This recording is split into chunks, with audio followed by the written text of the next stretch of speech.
हाँ माता जी कीजिए।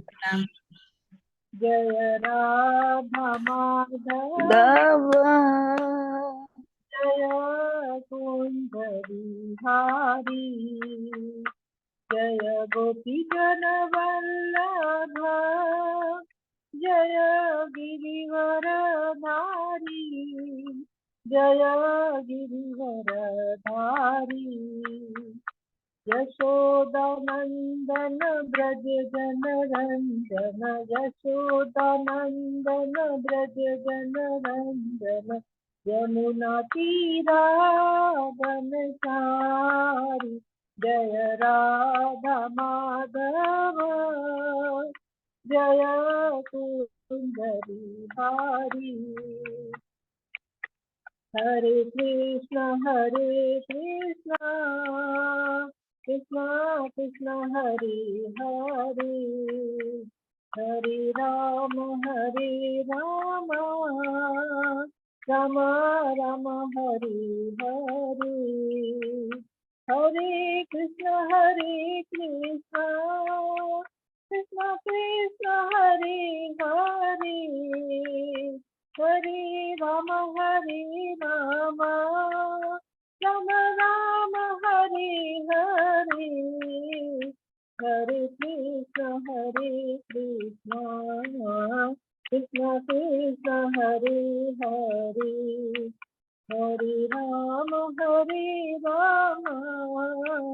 राम राम हरे हरे गोविंद बोलो हरि गोपाल बोलो राधा रमन हरि गोविंद बोलो जय राधा माधव राधे जय राधा केशव राधे जय राधा दामोदर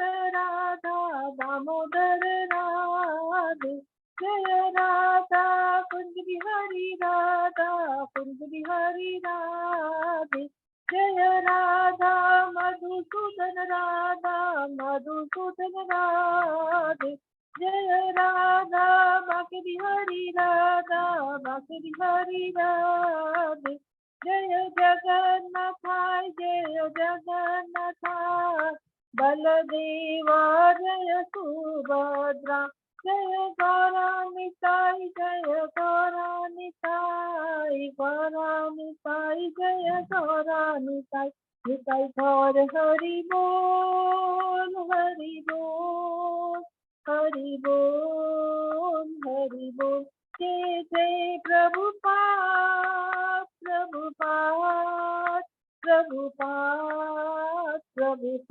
जय जय गुरुदेव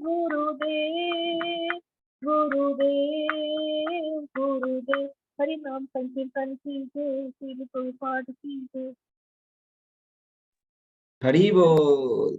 हरि बोल। बहुत बहुत धन्यवाद नमिता माता जी। हरी हरी हरी बोल। हरि बोल। हरे कृष्णा जय पांडे प्रभु। हरि बोल। हरे कृष्णा प्रभु जी, दंडवत प्रणाम। हरे कृष्ण प्रभु जी, सादर प्रणाम। विग्रह बहुत ही सुंदर।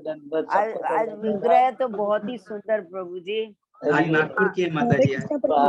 नागपुर के बहुत ही सुंदर। बहुत ही सुंदर। और आज राधा रानी माता की ड्रेस देखा और उनकी आंखों को आप लोगों ने देखा, कितनी करुणा है उसमें। बहुत बहुत धन्यवाद। फेस बोल रहा था, चेहरा उनका बहुत करुणा आंखों में मैंने देखा, बहुत सुंदर। हरि बोल। बहुत बहुत धन्यवाद। अच्छा तो बात अभी हम लोग मंगलाचरण करते हैं। ओम अज्ञानतिमिरान्धस्य ज्ञानाञ्जनशलाकया चक्षुरुन्मीलितं येन तस्मै श्रीगुरुवे नमः। श्रीचैतन्यमनोभीष्टं स्थापितं येन भूतले स्वयं रूपकदा मह्यं ददाति स्वपदान्तिकं। वन्देऽहं श्रीगुरु श्रीयुतपथकमलं श्रीगुरु वैष्णवांश्च श्रीरूपं साग्रजातं सहगना रघुनाथं वितं तं सजीवं स्वाद्वैतं सावभूतं परिचं सहितं कृष्ण चैतन्य देवं श्री राधा कृष्ण पादान सहगना ललिता श्री विशाखाभितांत च। नमः ओम विष्णुपादाय कृष्ण पृष्ठाय भूतले श्रीमते भक्ति वेदांत स्वामिन इति नामने। नमस्ते सारस्वती देवे गौरवाणी प्रचारिणे। निर्विशेषा शून्यवादी पाश्चात्य देश तारिणी। वांछा कल्पतरुभ्यश्च कृपा सिन्धुभ्येव च पतितानां पावनेभ्यो वैष्णवेभ्यो नमो नमः। नमो महावदान्याय कृष्ण प्रेम पदायते कृष्णाय कृष्ण चैतन्य नामने गौरत्मिसे नमः। हे कृष्ण करुणा सिंधु दीन बंधु जगतपते गोपेश गोपिका कांत राधा कांत नमस्तुते। तप्त कांचन गौरांगी राधे वृंदावनेश्वरी विश्वानुसुते देवी प्रणमामि हरिप्रिये। नीलांचल निवासाय नित्याय परमात्मने बलभद्र सुभद्रायाम जगन्नाथाय ते नमः। जय श्री कृष्ण चैतन्य प्रभु नित्यानंद श्री अद्वैत गदाधर श्रीवासादि गौर भक्तवृंद। मुखम करोति वाचालम पंगुलंघे गिरिम यत्कृपातमहं वंदे श्री गुरुं दीनतारिणं। परमानंद माधवम श्री चैतन्य ईश्वरम। हरे कृष्णा कृष्ण कृष्णा हरे हरे हरे राम राम राम हरे हरे। श्री श्री मंगलाचरण की जय। श्रीला प्रभुपाद की जय। हरे कृष्णा। आज की इस भागवतम चर्चा में सभी भक्तों का हार्दिक स्वागत है। सभी भक्तों के चरणों में सादर दंडवत प्रणाम है। गुरु आचार्य साधु परम वैष्णव भागवतों भगवान की असीम कृपा हमारे लोगों के ऊपर है कि हम सब भक्त लोग मिल करके श्रीमद् भागवतम की चर्चा कर पा रहे हैं। कल हम लोगों ने कैंटो 4 का 8वां अध्याय शुरू किया।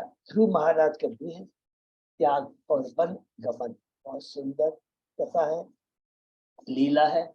उसके पहले 7 अध्याय जो हमने कंप्लीट किए, संक्षेप में हम दोहराते हैं। प्रथम अध्याय मनु के पुत्रों की वंशज। कौन से मनु? स्वयंभू मनु, प्रसूति, आकुति और देहूति की कन्याओं। देहूति का ऑलरेडी वर्णन हमने सुना कैंटो 3 में, लेकिन इसमें उनकी कन्याओं के बारे में हमने पढ़ा कि किस प्रकार देहूति माता की 9 कन्याओं का ब्याह ब्रह्मा जी के 9 ऋषि पुत्रों से होता है। आकुति का ब्याह रुचि से, जिनसे यज्ञ और दक्षिण नाम के कपल उत्पन्न होते हैं, उनसे 12 संतान उत्पन्न होते हैं जिनका नाम तुलसी है।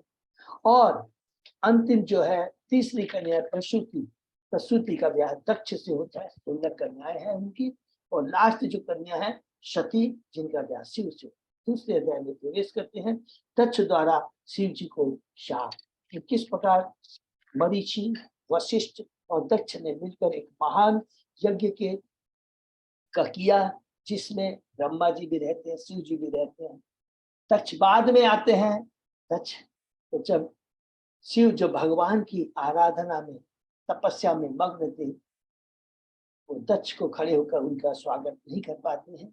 दक्ष क्रोधित होते हैं और भगवान शिव को मानित करते हैं, जिससे उनके जो अनुयायी है क्रोधित हो जाते हैं। वो अभिशाप देते हैं दक्ष के अनुयायी को। उसके बदले में दक्ष के अनुयायी शिव के अनुयायी को अभिशाप देते हैं।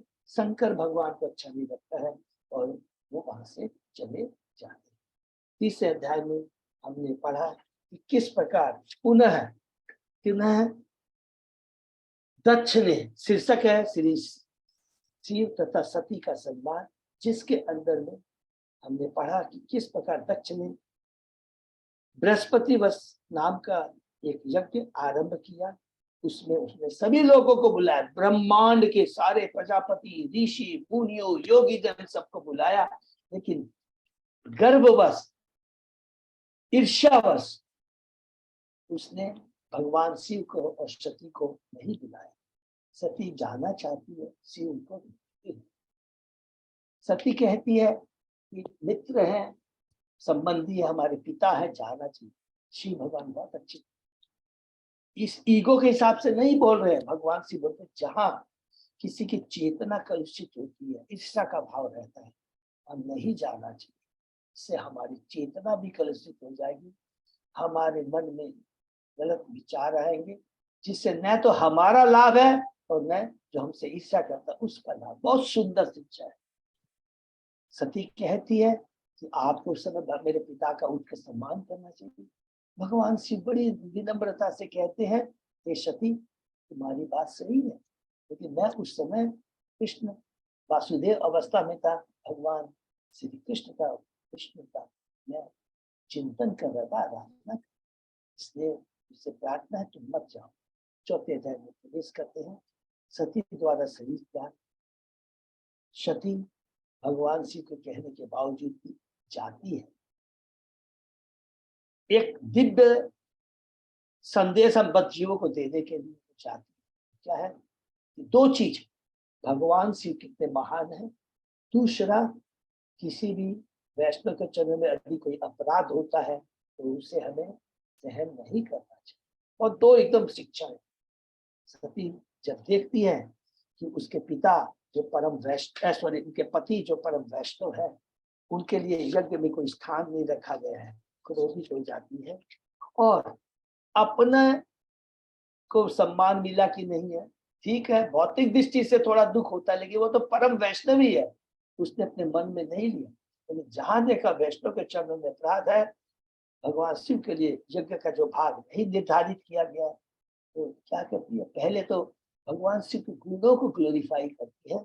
शिव का ना तो कोई शत्रु है, मित्र है, पहला चीज है। दूसरा बोलती है वो समदर्शी है। तीसरी बात कहती है कि भगवान शिव इतने महान है, दूसरे के छोटे थोड़े भी गुण को बड़े रूप में बढ़ा कर करके बोलते हैं। बहुत सुंदर बात कहती है। तीसरी चौथी बात कहती है, जो परम वैष्णव होता है, भौतिक ऐश्वर्य उसके पास होते हैं, लेकिन उसको उजागर नहीं करते, क्योंकि उनके जो भौतिक ऐश्वर्य है उसको वो ध्यान में नहीं रखते, बल्कि जो दिव्य ऐश्वर्य है जो हमने पढ़ा है, जो कि आध्यात्मिक है, क्योंकि जो भौतिक आसक्ति से अंधे हैं, अज्ञान में, वो उस गुणों को देख नहीं पाते, परम वैष्णव के गुणों को देख। इसके बाद में कहती है, वैष्णव के चरणों में यदि कहीं अपराध हो तो देखना नहीं चाहिए, बर्दाश्त नहीं करना चाहिए। ब्राह्मण है तो उसे वहां से चला जाना चाहिए, क्योंकि वो सुख की आत्महत्या नहीं कर सकता, ब्रह्म हत्या का दोष लगेगा। क्षत्रिय को उसकी हत्या कर देनी चाहिए, और वैश्य और जो शूद्र है उसे आत्महत्या कर देनी चाहिए। अगर उसका तुम मेरे पिता हो इसलिए मैं तुम्हारा वध नहीं कर सकती। और क्या करती है वो? तुरंत अपनी योग शक्ति से अग्नि को उत्पन्न करती है और अपना शरीर भगवान के शिव के चरणों का ध्यान करती है, अपना शरीर ध्यान। 5वें अध्याय में प्रवेश करते हैं। दक्ष के यज्ञ का विध्वंस नारद जी बताते हैं भगवान शिव को सती के देह त्याग के बारे में। भगवान शिव क्रोधित हो जाते हैं, इतना बड़ा अपराध एक परम वैष्णव सती के लिए। याद ये रखेंगे, हमारी उनको दुख था कि एक परम वैष्णवी है, उसके प्रति आसक्ति था, सती के शरीर के प्रति आसक्ति। तो याद रखिए कि एक चीज का बहुत इंपॉर्टेंट चीज है, अपनी दिव्य शक्ति से वीरभद्र को उत्पन्न करते हैं, और वीरभद्र शिव के अनुयायी मणिमान चंडेश नंदीश्वर को लेकर जाता है, पूरे यज्ञ को नष्ट कर देता है। वीरभद्र की भृगुमन की मूछें उखाड़ दी जाती है, भग की आंखें, पूसा के दांत, और अंत में दक्ष धड़ को काट करके जगह में डाल दिया जाता है। 6ठे अध्याय में प्रवेश करते हैं। ब्रह्मा जी द्वारा शिव जी को मिला। यहाँ पर बहुत सुंदर शिव जी पिता है शिव के, एक परम वैष्णव के चरणों में अपराध हुआ। ऐसा ईगो नहीं कि अरे वो तो मेरा पुत्र है, उसको मेरे पास आना चाहिए, मैं नहीं जाऊँ। कहते हैं परम वैष्णव के चरणों में अपराध हो जाता है, वैष्णव के चरणों के अपराध से मुक्ति पाना बहुत जरूरी है, ये बहुत इंपॉर्टेंट है। और वो वैष्णव अपराध तभी मुक्त हो सकता है जब जिस वैष्णव के चरणों में अपराध होता है उसी से क्षमा मांगनी जाए, अर्थात जब तक वो हृदय से क्षमा नहीं करते। वैष्णव बड़े करुणामय होते हैं, तुरंत क्षमा कर देते हैं। ये दो चीजें याद रखिए, भगवान भी इसमें इंटरफियर नहीं करते। चेतन चैतन्य में हमने पढ़ा था, गोपाल चंपक के बारे में पढ़ा था, इवन हम लोगों ने सची देवी माता के बारे में, बहुत इंपॉर्टेंट है, एक शिक्षा है। भगवान कृष्ण ने, चैतन्य महाप्रभु ने, अमरेश महाराज के क्षेत्र में ले लीजिए, सब जगह एक ही चीज है। तो कहते हैं तुम लोगों ने वैष्णव के चरणों में अपराध किया। स्वयं ब्रह्मा जी जाते हैं, देवताओं को देख करते हैं, शिव जी को देखते हैं। शिव जी बहुत सुंदर चीज लिखा है, वट वृक्ष के नीचे बैठे हुए थे नंबर 1, और क्या कर रहे थे? भगवान के बारे में डिस्कशन कर रहे थे। किसके संग में? नारद जी हैं, चतुष्कुमार हैं, कुबेर हैं। जाते हैं, भगवान से उनका आदर करते हैं खड़े होकर, और इसके बाद में ब्रह्मा जी तो हरे कृष्ण एक ब्लेसिंग सब और लगी जाते हैं। और उसके बाद में ब्रह्मा जी बहुत अच्छी बात कहते हैं। दो चीज ब्रह्मा जी बोलते हैं, शिक्षा क्या है कि आप परम वैष्णव, जो परम वैष्णव होते हैं, जो भगवान के भक्त होते हैं, वो कभी क्रोध नहीं करते, में ईर्ष्या नहीं होती। ये दिखाना चाहते हैं, ऐसा नहीं कि शिव जी को शिक्षा दे रहे हैं, वो ये हम बच्चियों को बताना चाहते हैं। तुम हम लोगों को जो शिव के प्रति भ्रम है कि वो क्रोधित हो गए थे, उन्होंने नहीं, वो क्रोधित नहीं थे। शिव कितने महान, वैष्णव कितने महान होते हैं। तो कहते हैं आप तो वैष्णव परमान है, आपको क्या करना है? क्रोध नहीं करना चाहिए, नंबर 1।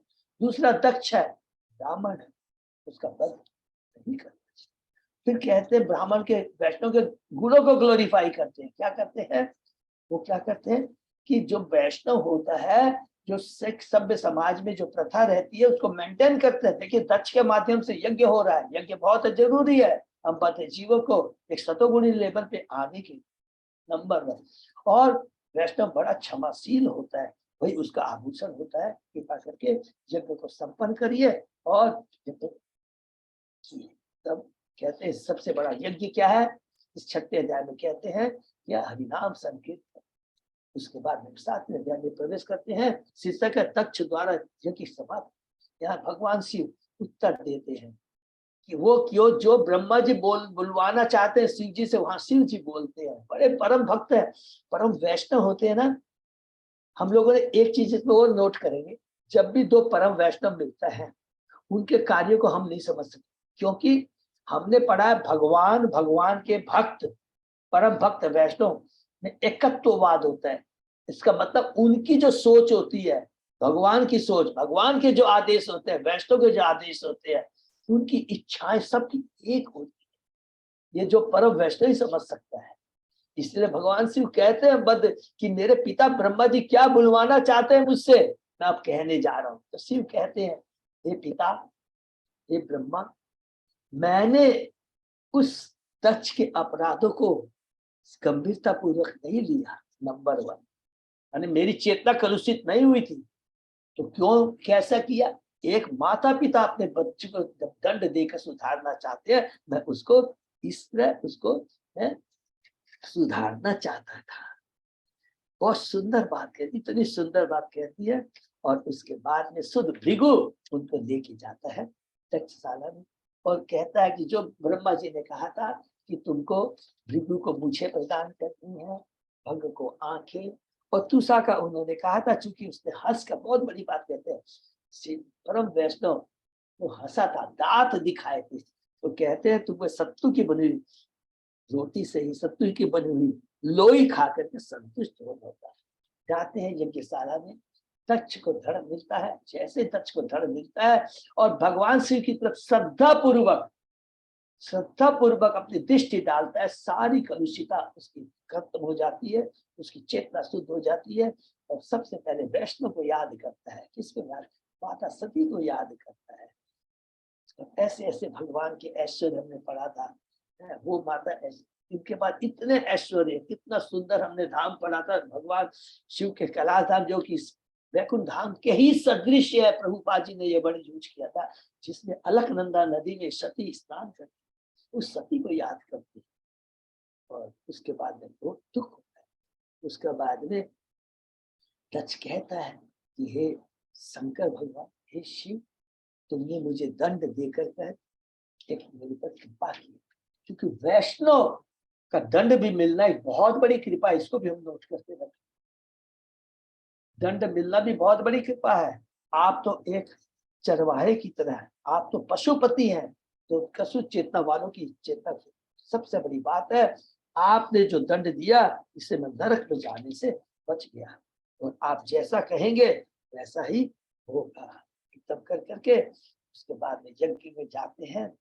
यज्ञ में पुरुडोष नामक आहुति दी जाती है, और जैसे आहुति दी जाती है, भगवान विष्णु वहां पर प्रकट हो जाते हैं और विष्णु की जो चेतना है, हरि बोल, सॉरी, विष्णु जी का जो तेज है उसको देख करके सारे जो लोग वहां उपस्थित थे उनकी सारी जो कांति है वो फीकी पड़ जाती है। भगवान की रूप को, उनके ऐश्वर्य को देखकर, उनके तेज को देख करके सारी कांति।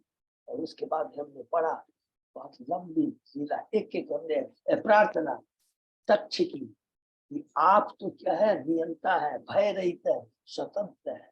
पुरोहित कहते हैं कि आप जो है आप जो कि हम लोग जो वेदवादी हो गए, बहुत सुंदर बात कहते हैं, क्योंकि हमें जो अभिशाप मिला, कैसे किससे मिला था अभिशाप, हमको जो शिव के अनुसार, देखिए भगवान के वैष्णव का भी याद रखेंगे, जो भी एक बार वो परम वैष्णव अभिशाप दे देता है ना, उसमें भी भगवान इंटरफेयर नहीं करता, वो करेक्शन होता है। उन्होंने कहा तुम लोग ब्राह्मण हो, तुम लोग वेदवादी हो जाओगे, तुम लोग खाली भौतिक कर्म कांड करोगे।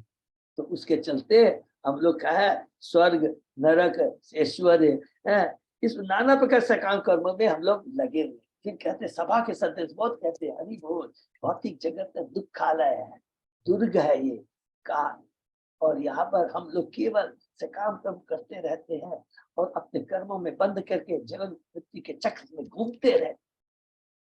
उसके बाद शिव जी कहते हैं परम की शिव, उस समय मैं सदैव, क्या लिखते हैं, मैं सदैव आपकी, मेरा मन और मेरी चेतना आपके चरणों में रहती है, और मैं जो निंदा करते हैं मेरे मैं वो उसी तरह उनको क्षमा कर दूं, जिस प्रकार आप सब बधीजों पर कृपा करते हैं और उनको दंड भी दे करके उन पर कल्याण करते हैं। भृगु बहुत सुंदर कहता है कि आप शरणागत लोगों के प्रति अत्यंत प्रिय है। ब्रह्मा जी कहते हैं ज्ञान के द्वारा हम आपको नहीं जान सकते हैं। ऋषि कहते हैं आपकी विभिन्न शक्तियां हैं, शक्तियों से आप अलग चीजों को प्रकट करते हैं, लेकिन किसी के प्रति आसक्ति नहीं रखते हैं, यहाँ तक कि लक्ष्मी के प्रति भी आसक्ति रखते हैं। सिद्ध लोग कहते हैं कि जिस प्रकार आपके चरणों को देखा, आपके बुखार बिंदु को देखा, आपकी भक्ति कर करके सारी मन की अशांति टेंशन दूर हो जाता है, जिस प्रकार हाथी जंगल की अग्नि से व्यथित होकर के जल में स्नान कर करके वो शांति प्राप्त करता है। प्रसूति खुद कहती है बिना आपकी भक्ति के हमारा शरीर बिना धड़ के समान है। लोकपाल कहते हैं आप के द्वारा ही सारी ये भौतिक जो जगत है, हम लोग लोकपालों में इतना ज्यादा ऐश्वर्य है कि हम अपनी भौतिक इंद्रियों के चलते आपके सेवा नहीं कर पाते हैं, आपको नहीं समझ पाते हैं। उसी प्रकार वेद कहते हैं, वेद भी क्या है, आपका ही गुणगान करते हैं। गंधर्व कहते हैं आपकी बहुत सारी शक्तियां हैं, जिसमें क्या है जितनी अलग अलग जो शक्ति है ये सारी क्या है आपसे ही निकली है, सभी आपका अंश है। जो भौतिक जगत में या आध्यात्मिक जगत में, चाहे वस्तु को ले लीजिए, सारे जीवों को ले लीजिए, वो आपसे संबंधित है। अगर कोई आपसे पृथक कोई चीज को समझता है तो मूर्ख है। हम सब शक्ति है और आप शक्तिमान है। देवता कहते हैं अब आपके अंश है, तो प्रभुपाद जी कहते हैं कि देवता भी भगवान के अंश है, इसलिए हमें अंशी की पूजा करनी चाहिए, शक्तिमान की पूजा करनी चाहिए। हमें अपने अंशों की पूजा नहीं, देवताओं की पूजा नहीं करनी चाहिए। विद्याधर कहते हैं, बहुत सुंदर बात विद्याधर कहते हैं, हम अपने को शरीर मान करके देह को सब कुछ मान करके देह के प्रति सारे कार्य करते हैं। और अंत में ब्राह्मण कहते हैं कि जब तक आपकी कृपा नहीं होगा ये सारा कार्य पूरा नहीं होगा। बहुत सुंदर अलग अलग हम लोगों ने लीला सुनी, और उसके बाद में हमने पढ़ा भगवान विष्णु प्रसन्न हो जाते हैं, यज्ञ संपन्न होता है और भगवान दक्ष को बोलते हैं, ये प्लीज हमेशा याद रखें, ये बहुत इंपॉर्टेंट बात बोलती है। कहते हैं कि मैं ब्रह्मा शिव में कोई अंतर नहीं, पहली चीज, क्योंकि गुणावतार के रूप में मैं आता हूँ, अपने अपने परम वैष्णव भक्तों को साथ में लेके आता हूँ और उनके माध्यम से सृष्टि पालन संहार होता है। लेकिन याद रखेंगे दूसरी बात, कहते हैं मैं आदि भगवान हूँ, मैं अपनी भयंकर शक्ति से भौतिक सृष्टि व संहार करता हूँ, लेकिन जिन्हें समुचित ज्ञान है, ये बहुत ही बड़ा, वो ब्रह्मा जैसे देवताओं, ब्रह्मा जी जैसा को स्वतंत्र नहीं मानता। कोई भी जीवात्माएं स्वतंत्र नहीं है, सब अल्प स्वतंत्र हैं। ये बहुत इंपॉर्टेंट बात यहाँ पर भगवान कहते हैं, दर्ज करते हैं। अतः जो ब्रह्मा विष्णु शिव तथा जीवात्मा को मुक्त मानता है, ये उसका हमेशा ब्रह्म भगवान, लास्ट में प्रभुपाद जी बोलते हैं तात्पर्य जो हमने पढ़ा, भगवान विष्णु को ही सब कुछ अर्पण होना चाहिए। वही परम मुक्त है, वही स्वतंत्र है। बाकी अब सब लोग क्या है, शक्ति है और भगवान के अधीन है। इवन ब्रह्मा से भी पूर्ण रूप से स्वतंत्र नहीं है, इसलिए हमें सर्वदा भगवान को भोग लगा करके प्रसाद देना चाहिए। और लास्ट में प्रभुपाद जी बहुत सुंदर बात कहते हैं कि ये विदुर जी कहते हैं कि मैत्रेय मुनि कहते हैं कि मैंने ये कथा उद्धव जी से सुनी थी, और कहते हैं इसकी फलश्रुति जो इस कथा को सुनता है वो भौतिक जगत से छुटकारा मिल जाता है और दूसरों को सुनाता है कलमल, भौतिक जगत की कलमल से। तो 8वें दिन में प्रवेश करते हैं ध्रुव महाराज का गृह त्याग और वनगमन। बहुत सुंदर कथा है। इसमें अब यहाँ पर मैत्रेय मुनि स्वयंभू मनु की पुत्रों के बाद अब जो 2 पुत्र हैं उत्तानपाद और प्रीवत, उनके वंश के बारे में बताने जा रहे हैं। लेकिन उसके पहले वो बताते हैं ब्रह्मा जी का एक पुत्र और है जिसका नाम है अधर्म, जिसने अपनी बहन मूसा से ब्याह किया था, जिससे दंभ तथा माया का उत्पत्ति। और दंभ और माया वो भी भाई बहन हुए, सब याद रखेंगे। तो उनसे क्या है, लोभ और चालाकी निकलती थी, वो भी भाई बहन है, याद रखेंगे। इसे तो गोत्र का जो बात कहते हैं ना, ये गोत्र ऐसे ही चला आ रहा है ऐसा, ये बहुत इंपॉर्टेंट चीज है। इसीलिए भगवान ने सब शास्त्रों में गोत्र बनाया है। एक गोत्र में ब्याह नहीं होता है, सब चीज याद रखें। सब भाई बहन कहलाएंगे। तो लोभ और निकृति भाई बहन है, उससे क्रोध और हिंसा उत्पन्न हुआ, ये भी भाई बहन है। और वो दोनों ब्याह करते हैं, उसे कली और दुरुक्ति उत्पन्न होती है। ये दोनों अपने में ब्याह करते हैं, फिर उससे मृत्यु और भीति उत्पन्न होती है और अंत में उसे यातना, अंत में नरक उत्पन्न होता है। यही प्रलय का कारण है, प्रभुपाद जी वर्ण बोलते हैं। और इस प्रकार जिस प्रकार अलग अलग धर्मी चीजें उत्पन्न होती है और वो लोग कलुषित चेतना तमोगुणी लेवल पहुंच जाते हैं और कलयुग का जब चरम सीमा आ जाती है तो वो प्रलय का कारण बन जाता है। इसके बाद में हमने शुरू किया था स्वयंभू मनु के 2 संतान उत्तानपाद प्रीवत। उत्तानपाद की 2 पत्नियां हैं, सुरुचि और सुनीति। सुनीति बड़ी है, सुनीति के पुत्र का नाम है ध्रुव। सुरुचि छोटी है, उसके पुत्र का नाम है उत्तम। एक बार उत्तम महाराज उत्तानपाद की गोद में बैठा रहता है, ध्रुव आता है, वो भी बैठना चाहता है। तो बहुत इंपॉर्टेंट वर्ड हमने कल पढ़ा।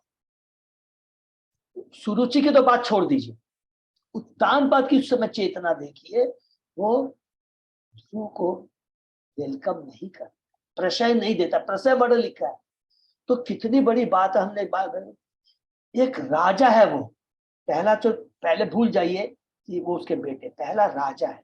राजा का कर्तव्य क्या होता है, सब प्रजा को एक दृष्टि से देखना, एक भाव से देखना। ये सबसे इंपॉर्टेंट चीज। नहीं तो प्रजा राजा बनने के लायक ही नहीं। पिता की तो पहले बात छोड़ो, क्यों राजा सबका पिता होता है, सब प्रजा का पिता होता है।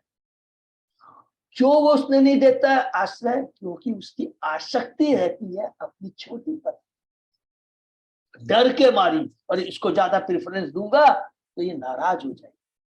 और वो सुरुचि एक एक चेतना का कल देखिए, सुरुचि की भी चेतना देखिए। कहते हैं कि वो स्त्री का स्वभाव तुरंत समझ गई कि मेरे पति मेरे बस में है, और इसलिए उसको सह मिल गया। और उसके बाद में वो ये बोलती है कि तुमने हिम्मत कैसे।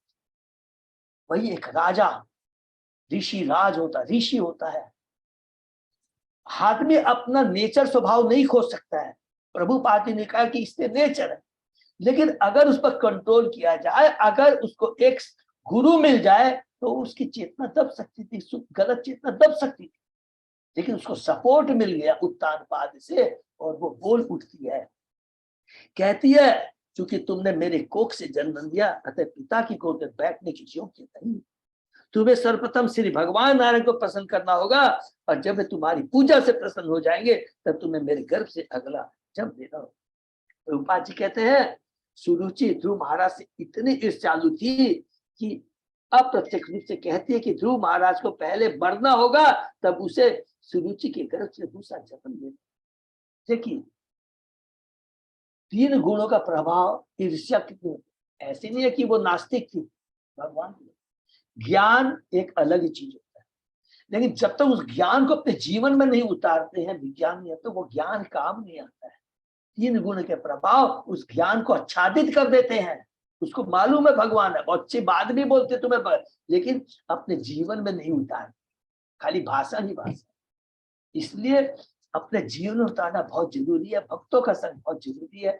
और ये चीज एक ही दवा है, अगर हमारी ये कलुषित जो चेतना में ज्ञान है, लेकिन जब तक ज्ञान को विज्ञान में परिणत कैसे करेंगे, एक ही दवा है, जितना ज्यादा हमारे में आसक्ति इस तरह के भाव आता है, हम नाम का जप करेंगे, भगवान के नाम उन नाम का श्रवण कीर्तन करेंगे, भक्तों का संग करेंगे, तो गारंटी है जितना भी 3 गुणों का पाप कितना से बड़ा हो वो कट जाएगा। अदरवाइज के अलावा कोई दूसरा उपाय। इतना हमने पढ़ा, उसके आगे आज हम पढ़ते।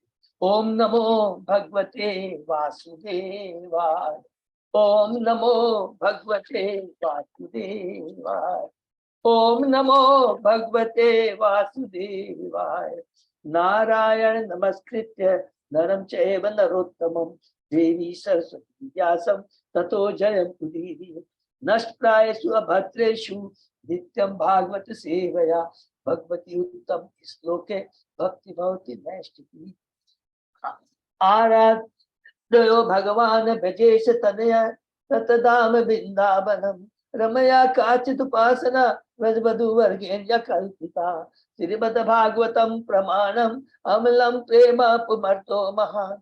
श्री चैतन्य महाप्रभो मतमिदं तत् आदरो न पर। कृष्णाय वासुदेवाय देवकी नंदनाय च नंद गोप कुमाराय गोविंदाय नमो नमः। हरे कृष्ण कृष्ण कृष्ण हरे हरे, हरे राम राम राम हरे हरे। कैंटो 4 अध्याय 8 शीर्षक ध्रुव महाराज का गृहत्याग और वन गमन। श्लोक नंबर 14 अध्याय प्रभु जी 14 से पढ़ते हैं। मैत्रेय वाच मातु सपतन्या सदुरुक्ति विद्ध श्वसन रुषा दंडहतो यथाहि हित्वा मिशन्तं पितरं सन्नवाच जगाम मातु प्ररुद्धं सकाशम। मैत्रेय मुनि ने कहा, हे विदुर, जिस प्रकार से लाठी से मारा गया सर्प फुफकारता है, उसी प्रकार ध्रुव महाराज अपनी माता के कटु वचनों से आहत होकर क्रोध से तेजी से सांस लेने लगे। जब उन्होंने देखा कि पिता मौन है तो उन्होंने प्रतिवाद नहीं किया। वे तुरंत उस स्थान को छोड़कर अपनी माता के पास गए। हरि बोल। ये कितना इंपॉर्टेंट श्लोक है, इतनी बड़ी लिखी है। दूसरे यदि कोई डांटते हैं, भगवान शिव कहते हैं ना कि दूसरा यदि कोई बोलता है, माता सती कहती है तो कि दूसरा कोई कोई बोलता तो उतना दुख नहीं होता, लेकिन जब अपना पिता गलती करता है ये सब होता है तो ज्यादा दुख होता है। वही चीज ध्रुव के संग कि इतना मेरा पिता है, मैं उसका पुत्र हूं, लेकिन उन्होंने जरा भी कुछ ऑब्जेक्शन नहीं किया। उसको बहुत ज्यादा दुख था। क्षत्रिय है, याद। और देखिए बच्चे की चेतना कितनी ज्यादा कलुषित, देखिए कितना बड़ा अपने आश्रित पर उसका बहुत ख्याल रखना पड़ता है। जिन्हें हम प्रीचिंग करते हैं, याद रखें, हमें बहुत ध्यान रखना पड़ता है, क्योंकि ये भौतिक जगत में 3 गुण है। किस समय हमें धोखा दे देंगे, तो एक एक पल पर, एक एक पग पर हमें समझ करके चलना होता है। वो तो उसका पुत्र है, छोटा सा बच्चा है, अभी उसको अपना जीवन शुरू करना है, 5 साल का बच्चा है, लेकिन एक अपने पिता की चेतना इतनी कलुषित है, पत्नी के प्रति आसक्त है, एक राजा का जो कर्तव्य उसको नहीं निभा रहा है, उसके चलते देखिए ध्रुव महाराज के ऊपर प्रभाव क्या चिंता में प्रभाव पड़ता है। और स्पेशली कब, जब उसका पिता है जिसके ऊपर वो आश्रित है। तम निश्वर संतम स्फुरित अधर ओष्टम सुनीति उत्संग उद्रीय बालम निशम्य तत्पौर मुखात नितांतम शावी विवज्यते यत गदितम सपतन्य। जब ध्रुव महाराज अपनी माता के पास आए तो उनके होठ क्रोध से हिल रहे थे और वे सिसक कर रो रहे थे। सुनीति ने उन्हें तुरंत गोद में उठा लिया और अंतपुर के वासियों ने सुरुचि के जो कटु वचन सुने थे उन सबको विस्तार से कह सुनाया। इससे सुनीति अत्यधिक दुखी हुई। बहुत ही सुंदर श्लोक। सुनीति को बहुत कष्ट होता है, माता है, एक कष्ट होना एक अलग चीज है, लेकिन अपनी चेतना को बनाए रखना उससे भी बड़ा बहुत महान कार्य। हमारे प्रति अपराध हुआ है, उस समय हमारी चेतना को हम किस तरह कंट्रोल कर सकते हैं। यदि भगवान का परम भक्त होगा तो देखिएगा कितना दुख तो उसको होता है। और अब आगे क्या करना। सो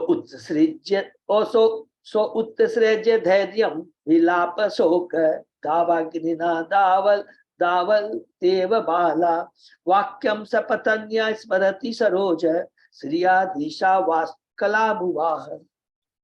यह घटना सुनीति के लिए असह्य थी। वह मानो दावाग्नि में जल रही हो और शोक के कारण वह जली हुई पति बेली के समान हो गई और पश्चाताप करने लगी।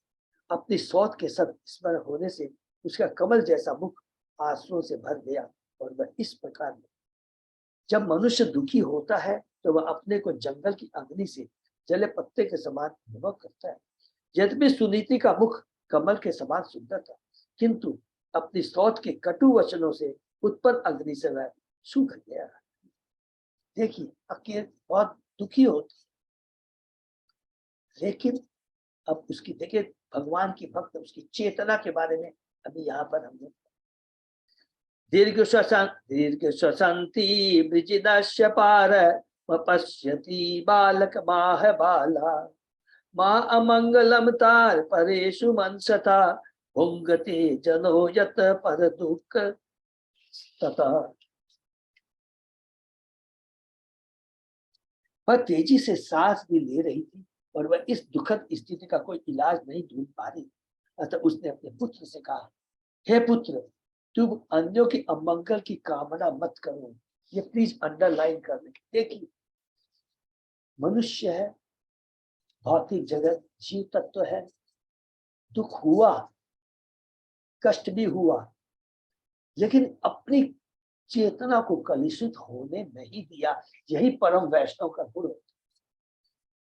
क्या पहली वर्ड बोलती है कि मेरा पुत्र है, मेरा कर्तव्य है, मेरे ऊपर आश्रित है, मेरे को उसको अच्छी शिक्षा दे। तो पहली बात क्या बोलती है, अन्यों की अमंगल कामना मत करो। शिव भगवान ने उनका अपमान हुआ लेकिन अपनी चेतना को कलुषित नहीं किया, नंबर 1। और नंबर 2, उसने दक्ष का बुरा नहीं चाहा। ये बहुत बड़ी, और ये चीज एकमात्र एक ही चीज आ सकती है, भगवान की भक्ति से, हरि के नाम से, और ब्रह्मांड में कोई दूसरी दवा नहीं। और ये चीज को प्राप्त करना ये बहुत बड़ी चीज है। जो भी दूसरों को कष्ट पहुंचाता है वह सब दुख भोगता है। हमें किसी का अमंगल के बारे में नहीं सोचना चाहिए। और जिसकी जैसी चैतन्य होती है, जिस तरह के जो कर्म करता है, इसका निर्धारण तो भगवान स्वयं करते हैं, यमराज के माध्यम से हमको मालूम है। लेकिन तुम अपनी चेतना को कलुषित टिट फॉर टैट करने में तुम्हारे उसमें अंतर क्या रहा, एक चीज को हमको समझ। और हमारे में उतनी योग्यता नहीं है, हम उतने बड़े महान भक्त अभी नहीं है। इसलिए हम लोगों ने एक नया पूरे भागवतम ने क्या फार्मूला पढ़ा, अब भक्तों से हमें दूर ही रहना चाहिए, नहीं तो हमारी भी कलुषित चेतना होगी, हम उनको अभिशाप देंगे तो बहुत नुकसान ही नुकसान है। इसलिए हमें किसका आश्रय लेना चाहिए, भगवान के नाम का, भगवान के भक्तों का। आनंद ही आनंद है। बल्कि जो है, जैसे वो कहते हैं कि जंगल की जो अग्नि में आग से हाथी तृप्त व्यथित हो जाता है, लेकिन जैसे ही भगवान गंगा नदी में जाता है, स्नान करके सारी उसकी थकावट, सारी उसकी जो खत्म हो जाती है। उसी प्रकार इस भौतिक जगत ये क्या दावा अग्नि के समान है। भक्तों के बीच रहेंगे तो हमें वो अग्नि कभी खत्म नहीं होगी, लेकिन जैसे भगवान के भक्तों का, भगवान के नाम का आश्रय लेंगे, सारी जो दावाग्नि है वो खत्म हो जाएगी। बहुत जरूरी है। तो वो कहती है स्वयं दुख भोगता है। हरि बोल। सत्यम सुरच्या अभिहितम भवान में यत दुर्भागाया उदरे गृहीत स्तनयेन वृद्ध च विलज्जते विजते याम भार्यति वा वोडुम इडपति मां में। बहुत सुंदर सुनीति ने कहा, प्रिय पुत्र सुरुचि ने जो कुछ भी कहा है वह ठीक है, लेकिन कितनी बड़ी बात है, मेरे पुत्र में उसके प्रति कोई भी गलत भावना न आ जाए।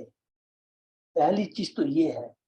दूसरा, दूसरों उसकी चलते दूसरों का अमंगल ना हो जाए। दोनों चीज सोच रही है, मेरी बेटे की चेतना कलुषित ना हो और दूसरे की अमंगल ना हो, दोनों बात कह रही है।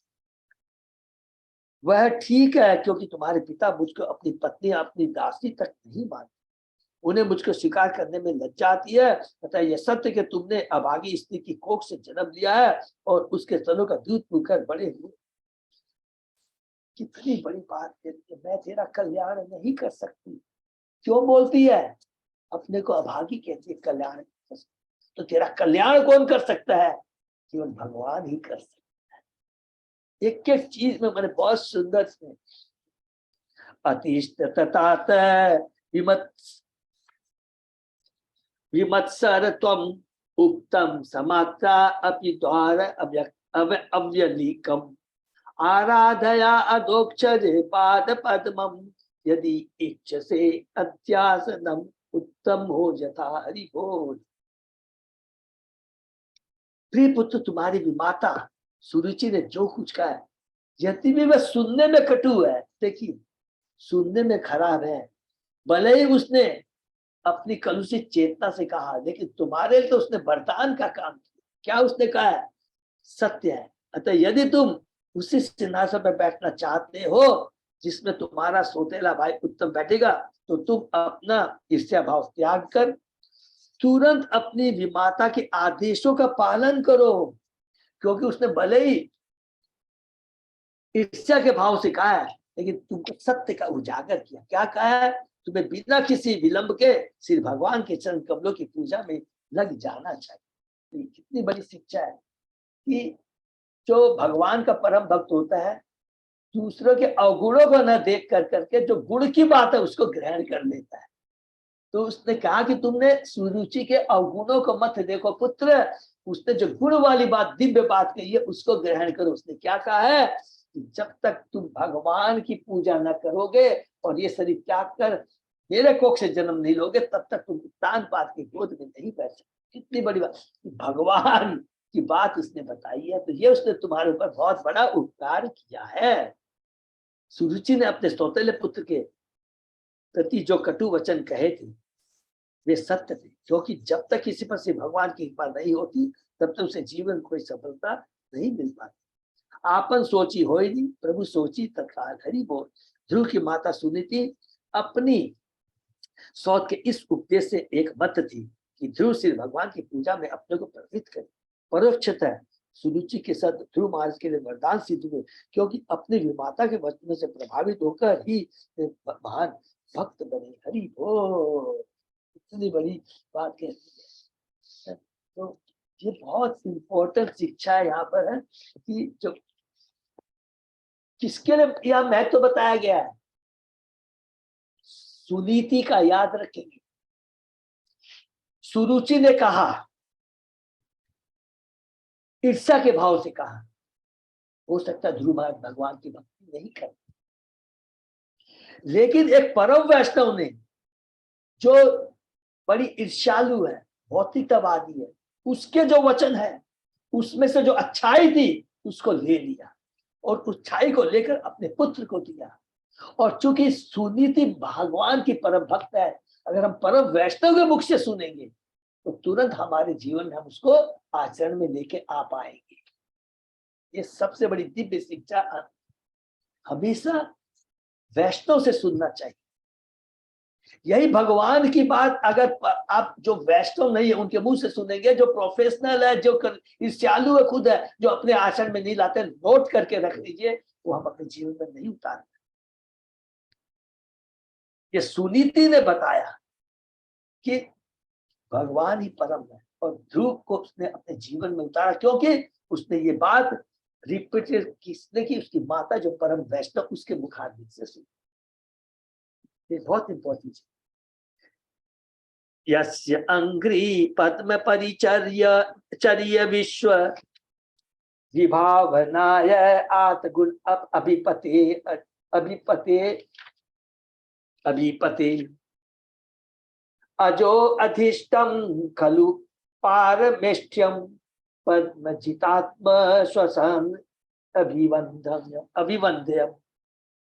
सुनीति ने कहा, श्री भगवान इतने महान है कि तुम्हारे परदादा ब्रह्मा के मात्र उनके सबके पूजा द्वारा इस ब्रह्मांड की सृष्टि करने की योग्यता अर्जित। यद्यपि वे अजन्मा है और सब जीवात्माओं में प्रधान है, किंतु वे इस उच्च पद पर श्री भगवान की ही कृपा से आसीन है। हरि बोल। जिनकी आराधना बड़े बड़े योगी तक अपने मन तथा प्राण वायु को रोक कर करते हैं। सुनीति ने ब्रह्मा जी का उदाहरण रखा जो ध्रुव महाराज के परदादा थे। उनके दादा कौन थे? स्वयंभू मनु। पिता कौन थे? उत्तानपाद। उत्तानपाद किसके पुत्र है? स्वयंभू मनु। और स्वयंभू मनु किसके पुत्र है? ब्रह्मा जी के पुत्र है, इसलिए वो परदादा बने। यद्यपि ब्रह्मा जी भी जीवात्मा है, किंतु अपनी तपस्या के बल पर उन्होंने परमेश्वर की कृपा से इस ब्रह्मांड के सृष्टा का उच्च पद प्राप्त किया। तो इसका मतलब एक चीज यहाँ पर क्या है, जो ब्रह्मा है कोई पर्सन, एक ऐसा नहीं कि एक पर्सन, ये भी एक पद है। इसने लिखा है यहाँ पर ब्रह्मांड के सृष्टा का उच्च पद प्राप्त। इंद्र है, वो भी एक पद है। एक एक चीज को समझे। किसी भी प्रयास में सफल होने के लिए न केवल कठिन तपस्या करने की आवश्यकता होती है, परंतु सिर्फ भगवान की कृपा हरि आश्रित रहा जाता। हरि बोल। बिना भगवान की इच्छा के पत्ता नहीं हिल सकता।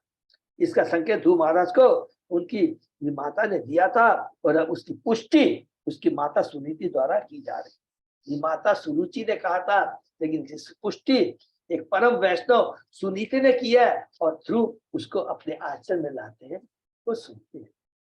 तथा मनुर्वो भगवान पितामहो यमेक मत्या पुरु दक्षिणे मखी इष्ट्वा अभिपेदे दुर्वापम अन्यतो भौमम सुखम दिव्यम अत आपवर्यम।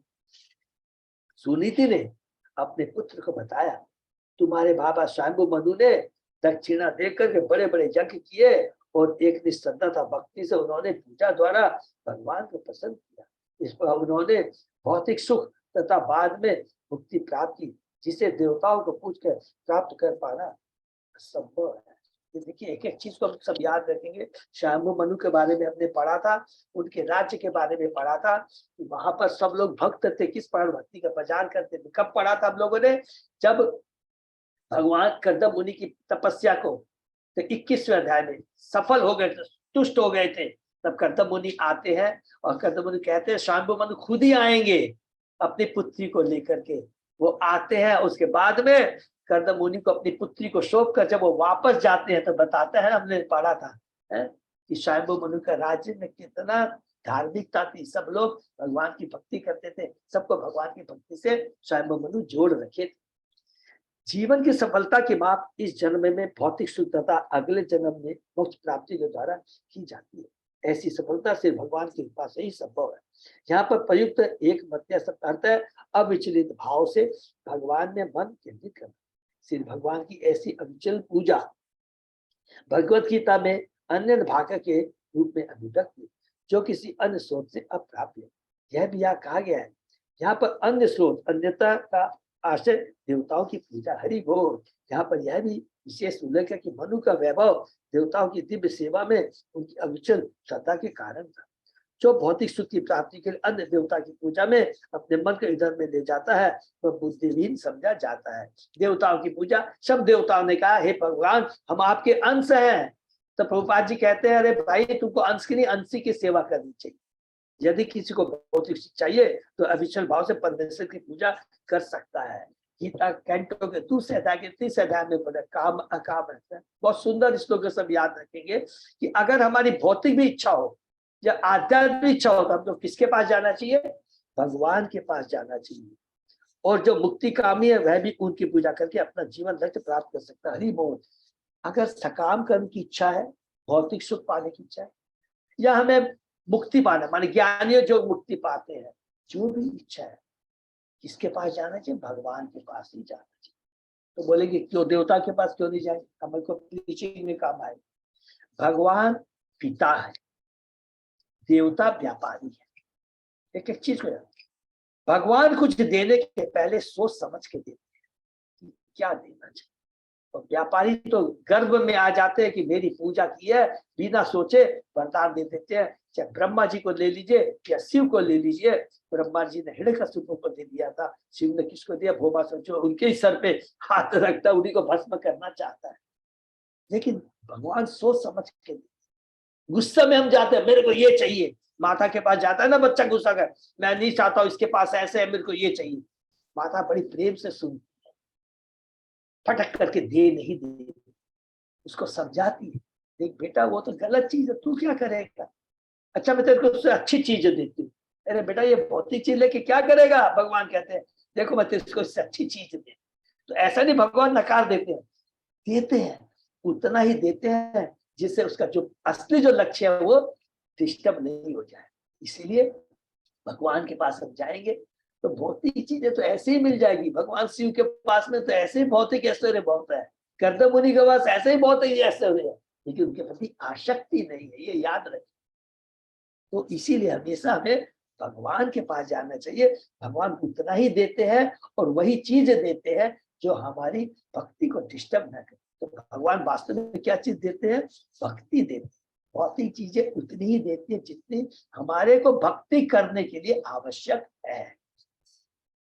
त्वमेव वत्स आश्रभृत्य वत्सलम मुमुक्षुर्मुक्षमीभृग्य पदाब्ज पद्धतिम अनन्य भावे निज धर्म भाविते मनसि अवस्थाप्य भजस्व पुरुषम।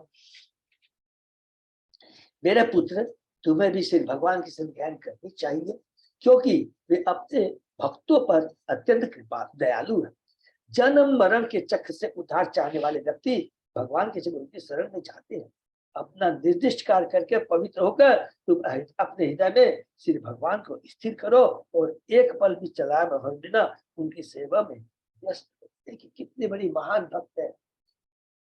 ऐसा नहीं है कि अरे तुम मेरे को छोड़ के नहीं नहीं नहीं तुम यही रहो, कुछ नहीं, कोई भी नहीं, तुमको ठीक है, तुमको भी इससे बड़ा बनना, उसको हराना है, नहीं। एकमात्र तुम्हारा लक्ष्य है भगवान की प्राप्ति, भगवान की कृपा प्राप्त कर, वही ज्ञान दी। सुनीति ने अपने पुत्र को जो भक्ति योग की पद्धति बताई है तो भगवत साक्षात की आदर्श यही है।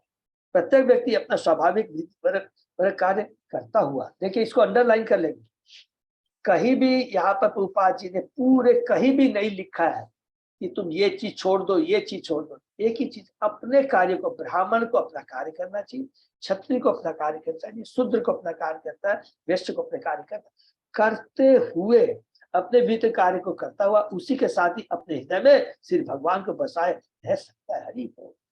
स्वयं भगवान ने भगवद गीता में भी अर्जुन को ये उपदेश दिया था, लड़ते रहो और मन में मुझे बनाए रखो। बहुत सुंदर है, इतना सुंदर है, इसको याद रखिए। कृष्ण चेतना में सिद्धि चाहने वाले प्रत्येक ईमानदार पुरुष का यही आदर्श होना चाहिए। इस प्रसंग में सुनीति ने अपने पुत्र को उपदेश दिया कि श्री भगवान नित्य वत्सल है, अर्थात वे अपने भक्तों पर अत्यंत कृपालु है। उसने कहा तुम अपनी माता से अपमानित होकर मेरे पास चिल्लाते आए हो, किंतु मैं तुम्हारा भला नहीं कर सकता। कितनी बड़ी बात कहती है, माने इतना बड़ा दिव्य ज्ञान है। दो चीज कहती है, पहले चीज कहते हैं कि हम भगवान के दास हैं, जो चीज परम जो चीज है वह नहीं दे सकती है बिना भगवान की कृपा के नहीं। माने अपने को भगवान का दास बताती है, पहला चीज तो ये। और दूसरा, भगवान की कृपा, भक्ति ही सर्वोत्तम है, और वो भक्ति सर्वोत्तम है केवल भगवान ही दे सकते हैं। हम सब दास हैं। दासत्व भाव को पहले बताती है।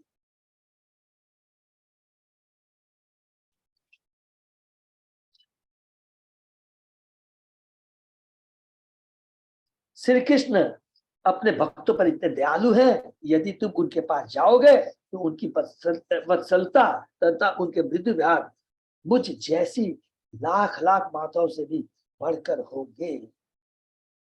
जब कोई अपना दुख घटा पाने में समर्थ रहता है तो श्री कृष्ण की भक्ति की सहायता करते, लाख लाख माताएं, क्योंकि वो परम पिता है। सभी आत्ममेवान से जीव लोके जीव पुत्र, क्योंकि सारी आत्माएं उन्हीं की संतान है। सुनीति ने इस पर भी बल दिया कि भगवान तक पहुंचने की क्रिया सरल नहीं, परंतु बड़े बड़े ऋषि तक इसकी तलाश में रहते हैं। सुनीति ने यह भी बताया कि ध्रुव महाराज यदि 5 वर्ष के छोटे बालक है, अतः कर्म कांड द्वारा अपने आप को शुद्ध कर पाना उसके लिए संभव नहीं है। हरि बोल। क्योंकि हम लोग एक एक चीज पर यहाँ प्रभुपाद जी ने कहा है कि वो तो ये कह दिया 5 साल के बच्चे हैं, तो कोई बड़े लोग के लिए भी पॉसिबल है कि आज के कलयुग में कर्म कांड करना, इतने बड़े यज्ञ करना, ब्राह्मण को बुलाना, सही श्लोकों का उच्चारण करना, इतनी सामग्री को अरेंज करना, नहीं पॉसिबल। एकमात्र यज्ञ पॉसिबल है और वही रिकमेंड किया गया है, हरिनाम का संकीर्तन।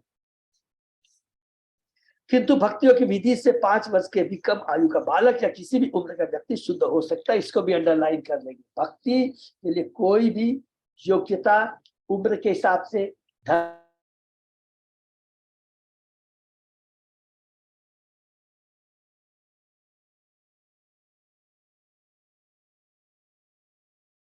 रिजल्ट महान, इतना दिव्य है। भक्ति योग की यही विशिष्टता है।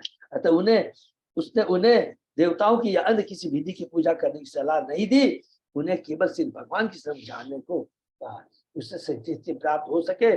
जो ही मनुष्य अपने हृदय में सिर्फ भगवान को बसा लेता है, हर काम सरल हो जाता है और सफलता मिलती है। हरि बोल। नान्यम तथा पद्म पलास लोचनात् दुःख चित्तम ते मृगयामि कंचम यो मृग्यते हस्त गृहित पद्मया श्रिया इतरे अंग विभिग्र माणया। हे प्रिय ध्रुव, कमल के दल जैसे नेत्रों वाले श्री भगवान कहते हैं, मुझे कोई ऐसा नहीं दिखता जो तुम्हारे दुखों को कम कर सके। इसको भी अंडरलाइन। भगवान के अतिरिक्त इस ब्रह्मांड में ऐसा कोई नहीं है जो हमारे दुख को कम कर सके। ब्रह्मा जैसे अनेक देवता संपत्ति की देवी लक्ष्मी को प्रसन्न करने के लिए लालायित रहते, किंतु लक्ष्मी जी स्वयं अपने हाथ में कमल लेकर परमेश्वर की सेवा करने के लिए सदैव तत्पर रहती है। हरि बोल। अभी हम लोगों ने अलग अलग जो सुनी थी, हम लोगों ने किसने कहा था एग्जैक्ट, कि वो कहते हैं कि आप अपनी भौतिक जगत की सब अपनी शक्तियों से अलग अलग कार्य करते हैं, लेकिन किसी के प्रति आसक्त नहीं रहते। यहाँ तक कि लक्ष्मी भी आपके चरणों की सेवा करने के लिए लालायित रहती। सुनीति ने इंगित किया कि सिर्फ भगवान तथा अन्य देवताओं से प्राप्त आशीर्वाद एक समान नहीं होते। मूर्ख लोग ऐसा कहते हैं कि चाहे जिस देवता की पूजा करो फल समान निकलेगा, किंतु यह तथ्य नहीं है। फल मिलेगा, कौन सा फल मिलेगा? भौतिक फल मिलेगा, और जैसे ही भौतिक फल मिलेगा जैसे ही उसका हमारी जो भौतिक जो हमने भक्ति की है स्वर्ग लोक तक जा सकते हैं, लेकिन जैसे ही वो खत्म हो गया पुण्य फल धड़ाम से नीचे आना पड़ेगा। नंबर 1, देवता भी कभी भौतिक सही है, उनके पास भी जो शक्ति है भौतिक शक्ति है, वही हमको दे सकते हैं। जन्म मृत्यु जरा व्याधि के चक्र में वो भी पड़े रहे, इससे एकमात्र मुक्ति केवल कृष्ण ही दे सकते। भगवद गीता में भी कहा कि देवताओं से प्राप्त क्षणिक होते हैं और अल्प ज्ञानियों के लिए है। दूसरे शब्दों में चूंकि देवता भौतिकता बद्ध जीव है और उच्च पद पर आसीन होने पर भी उनके वरदान स्थायी नहीं हो सकते। स्थायी वरदान तो आत्मिक होता है, आध्यात्मिक होता है, क्योंकि आत्मा शाश्वत है। भगवत गीता में कहा गया कि जिसकी बुद्धि भ्रष्ट हो गई है वही देवताओं की पूजा करते हैं। अतः सुनीति ने अपने पुत्र से कहा कि वे देवताओं का कृपा पात्र बनकर अपने कष्ट को कम करने के लिए श्री भगवान के पास ले जाए। श्री भगवान भौतिक ऐश्वर्य को नियंत्रण अपनी विभिन्न शक्तियों द्वारा, विशेष रूप से संपत्ति की देवी के द्वारा करते हैं। अतः जो ऐश्वर्य की खोज में है वे संपत्ति की देवी के कृपा बनना चाहते हैं। यहाँ तक कि बड़े बड़े देवता भी संपत्ति की देवी की पूजा करते हैं, किंतु संपत्ति की देवी महालक्ष्मी जी स्वयं श्री भगवान की कृपा भांति रहती है। बहुत इंपॉर्टेंट, इसको अंडरलाइन करते हैं। अतः जो मनुष्य भगवान की पूजा करता है वो संपत्ति की देवी के आशीर्वाद स्वतः प्राप्त कर लेता है। चूंकि ध्रुव महाराज भौतिक ऐश्वर्य की खोज में थे, अतः उनकी माता ने ठीक ही सलाह दी कि भौतिक ऐश्वर्य के लिए भी देवताओं की पूजा न करके श्री भगवान को पूजिए। यद्यपि शुद्ध भक्त कभी भगवान के भौतिक स्मृति का वर नहीं मांगता, किंतु भगवान ने कहा गया कि शुद्ध व्यक्ति भौतिक वरों के लिए भी भगवान के ही पास जाते हैं। जो व्यक्ति भौतिक लाभ के लिए भगवान के पास जाता है वह उनकी संगति से पवित्र हो जाता है। इस प्रकार वह समस्त भौतिक आकांक्षाओं से मुक्त होकर आध्यात्मिक जीवन को प्राप्त होता है। इसको अंडरलाइन कर लेंगे। जब तक भौतिक इच्छा से जाता है लेकिन उसको अल्टीमेटली क्या मिलता है? भगवान की भक्ति मिलती है। भौतिक आकांक्षाओं से मुक्त होकर आध्यात्मिक जीवन को प्राप्त होता है। वेरी इंपॉर्टेंट बात यहाँ प्रभुपाद जी कह दिए। जब तक कोई आध्यात्मिक पद को प्राप्त नहीं हो लेता, भौतिक कर्मस को पूर्णतः पार कर पाना दुष्कर है। जब तक भगवान की भक्ति से नहीं जुड़ेंगे, भगवान के नाम से नहीं जुड़ेंगे, आसक्ति, भौतिक आसक्ति खत्म नहीं होगी। ध्रुव की माता सुनीति दूरदर्शी थी, अतः उन्होंने अपने पुत्र को अन्य देवताओं को त्याग कर केवल सिर्फ भगवान की पूजा करने के लिए कहा। यहाँ पर भगवान को पद्म पलाश लोचना अर्थात कमल पुष्प जैसे नेत्रों वाला कहा गया है। यदि मनुष्य थका हो और वह कमल पुष्प देख ले तो उसकी सारी थकान जाती रहे। हरि बोल। उसी प्रकार जब दुखी व्यक्ति भगवान के कमल मुख का दर्शन करता है तो उसका दुख कम हो जाता है। हाथी वाला एग्जाम्पल याद रखेंगे, ये भौतिक जल दवाग्नि के समान है। कितना ही हम चेष्टा कर ले, अग्नि नहीं भूगे। जैसे ही गंगा जी में जाएंगे, नदी में स्नान करते शीतलता मिलती है, उसी प्रकार भगवान के चरणों परम वैष्णव का संग मिल जाते ही सारी हमारी दुश्चिंताएं, आसक्ति भौतिक चीज के प्रति खत्म हो जाती है। भगवान विष्णु तथा संपत्ति की देवी लक्ष्मी के हाथ में लिया गया कमल पुष्प सौभाग्य का एक प्रतीक है। विष्णु तथा लक्ष्मी के उपासक सभी प्रकार से विशेष रूप से भौतिक जीवन में परम ऐश्वर्यशाली होते हैं। इसको भी अंडरलाइन करें। भगवान विष्णु तथा लक्ष्मी के साथ सभी विशेष रूप से भौतिक जीवन में परम ऐश्वर्यशाली होते हैं। किसको याद करेंगे? भगवान शिव को याद कर लीजिए, कर्दम मुनि को याद कर लीजिए, अमरीश महाराज को याद कर लीजिए, परीक्षित महाराज को याद कर लीजिए, पृथु महाराज को याद कर लीजिए, भरत महाराज को याद कर लीजिए। भगवान को कभी कभी शिव विरंचित उत्तम कहा जाता है, जिसका अर्थ है श्री भगवान नारायण के चरण कमलों को ब्रह्मा शिव भी नमस्कार करते हैं। हरि बोल।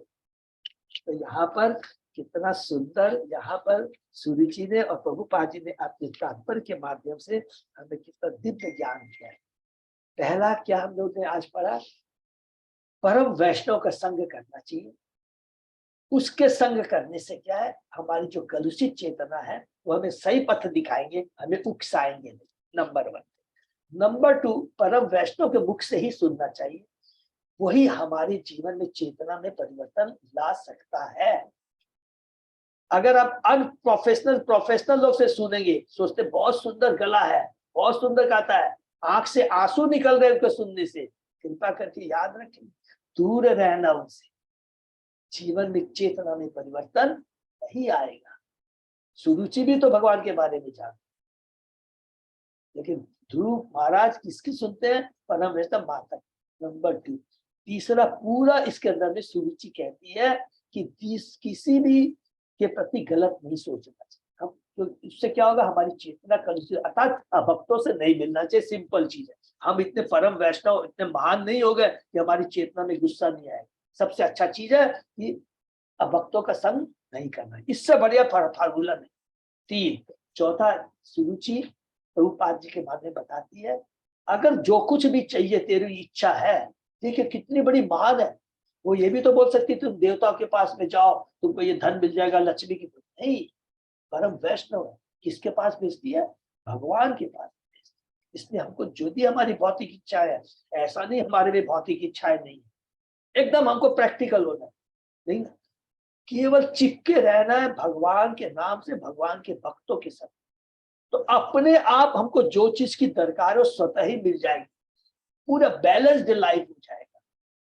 इतनी इंपॉर्टेंट चीजें आज के इस वक्त में हमें प्रभुपाद जी की कृपा से। हरे कृष्णा। कोई बस प्रभु जी, हम लोगों की चेतना इतनी कलुषित है, हम लोग बोलते कि जाके दो सुना के आओ, क्यों सुन के आए तुम? और माता सुनीति ने कितना अच्छा अपने पुत्र को ज्ञान दिया था। यस, इसलिए माता जी सबसे इंपॉर्टेंट चीज क्या है? भक्तों का संग। भक्त कभी भी हमें गलत एडवाइस नहीं देंगे। क्यों नहीं देंगे बताइए? कोई बता? उनकी चेतना कलुषित नहीं होती। कलुषित चेतना वाला आपको कितना ही मुंह से बोले, ये 100% है, पूरा भागवत में लिखा है, हमारी चेतना में कभी भी परिवर्तन नहीं आएगा, वो कितना ही बड़ा ज्ञान दे। जिसकी चेतना कृष्णमय होती है, उससे पूरा वातावरण कृष्णमय हो जाता है। केवल उसका प्रेजेंस ही, आप कुछ मत कीजिए, केवल परम वैष्णव के पास चले जाइए, 100% है। हर परम वैष्णव का खाली दर्शन कीजिए, दर्शन मात्र से हमारी चेतना में परिवर्तन आना शुरू हो जाएगा। इतना शक्तिशाली होता है परम वैष्णव का दर्शन, और वो जो ज्ञान देंगे तो नेचुरली है, फिर तो बोलना ही क्या है। हमेशा वैष्णव का ही संकल्प। हरे कृष्ण। तो यही हरे कृष्णा। हरे कृष्णा। दंडवत प्रणाम प्रभु। 3-4 शिक्षाएं हम नोट कर लेंगे और अपने जीवन में उतारने का चेष्टा करेंगे। हरि बोल। और जब दंडवत प्रणाम प्रभु जी। दंडवत प्रणाम। हाँ प्रभु जी। हरे कृष्ण प्रभु जी, दंडवत प्रणाम। दंडवत प्रणाम। हरि बोल। हरि कृष्ण। तो हरे आज कृष्ण प्रभु, दंडवत प्रणाम। दंडवत प्रणाम प्रभु। कृष्ण प्रभु जी, दंडवत प्रणाम। दंडवत प्रणाम। कुछ अनाउंसमेंट है जब प्रभु? प्रभु जी आपके पास कुछ कर दीजिए। नहीं, बस प्रभु कुछ नहीं है, बस यही है, 2 दिन बाकी रह गए हैं हमारे गीता जयंती के, और बहुत अच्छा हम लोग का हो रहा है। और अभी हमारे कल मिला कि हमारे बीएफ हमारे श्री संगीता राधे देवी भारती ने 500 से बढ़ा करके वहाँ 600 हो गई है।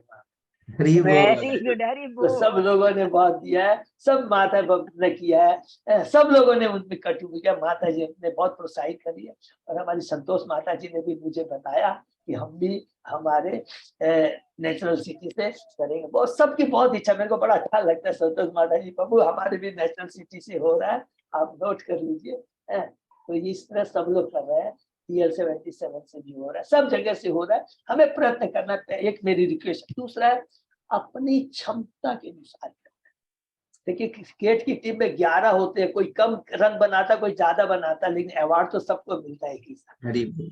ये याद रखेगी अपनी, ऐसा नहीं कंपटीशन, जितनी इच्छा, एक गीत है ठीक है, नहीं होता है कोई बात नहीं, प्रचार कार्य कीजिए, दूसरों को हमसे गीता लीजिए, अपने कोई कमी नहीं है, पर भगवान की बहुत बड़ी कृपा है। जहां भी आपको मिल जाए, किसको गीता चाहिए, ये गीता जयंती 25 तारीख तक तुरंत आप फोन करेंगे मेरे को, अजय पदार्थ को फोन करेंगे, गीता पहुंच जाएगी। हरि बोल। हरे कृष्ण प्रभु जी। गीता और हरे कृष्णा। अरुण गुप्ता कुछ बोल रहे हैं।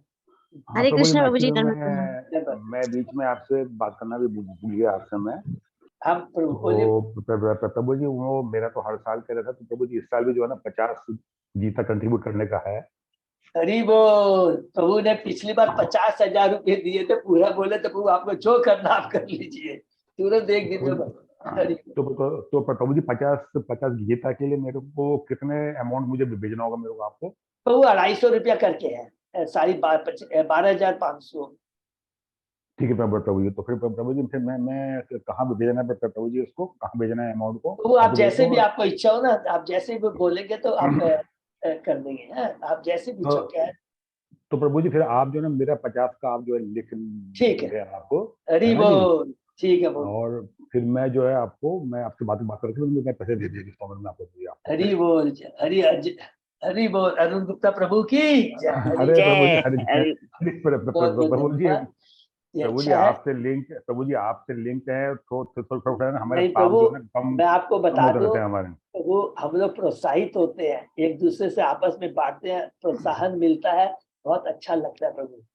एक ही चीज हम लोग आज तक भागवतम नहीं पढ़ा है, बस भगवान से यही प्रार्थना करेंगे भक्तों का संग नहीं छूटे, हम सब एक दूसरे को मिल करके एक दूसरे को प्रोत्साहित करेंगे। और देखिए कितना अच्छा लग रहा है प्रभु, बता दूं मेरे को बड़ा अच्छा लग रहा है। अभी जैसे मीनू माता जी ने मेरे को फोन किया, अर्चना माता जी ने फोन किया, कल मीनू माता, प्रभु हमारे यहाँ एक और आपको अर्चना माता जी ने फोन किया होगा, यार खुल रही है, बड़ा अच्छा लगता है। अर्चना माता जी, प्रभु आपने ये बुक्स मंगा दी, क्या ये हो गया।